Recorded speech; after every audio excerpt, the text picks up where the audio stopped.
nope, no, no, no, no. Sometimes I don't know if this is satire or real because, wow, just like, wow, we are not bringing back homemade baby formula with raw milk. No, cod liver oil, nutritional yeast, and a dash of this is the best alternative to breast milk. I really thought we left this all behind in the formula shortage era. And I get it, those were scary times, but homemade formula wasn't good then. And we just wanted to feed our babies. But remember, safe, regulated, store-bought formula is available. There is no reason to be playing kitchen chemist. Raw milk, first of all, that stuff can carry E. coli, salmonella, listeria, all bacteria that can make babies really sick. Also, given that their immune systems are less able to fight this off. It's not old-fashioned or homemade is better. It's unsafe.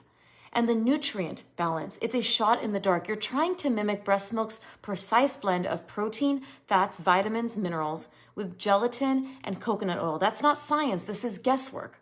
Now let's talk about the time commitment. Yes, nursing and pumping take time, but this takes the cake. You're boiling water, skimming whey, blending oils, measuring powders like you're Walter White in Breaking Bad, cooking up unregulated infant nutrition. And for what risk? And sure, people will say, well, formula has been recalled too. Yes, but there's regulation. Store-bought formula is manufactured under strict standards, constantly tested. And if something's off, it's caught and recalled.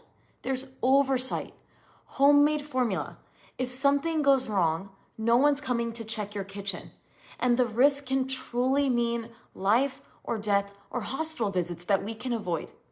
As a pediatrician and mom who formula fed my son, let me be very clear. Store-bought formula is an incredible source of infant nutrition. It's a scientifically developed, safe, and life-sustaining option. Whether it's from the US or Europe standards, it's designed to nourish your baby safely and effectively. Let's stop letting misinformation take the wheel. Feeding your baby shouldn't feel like a science fair experiment. Store-bought formula is incredible and convenient. It's complete, it's enough, and you don't need 1 hour and a stove to make it.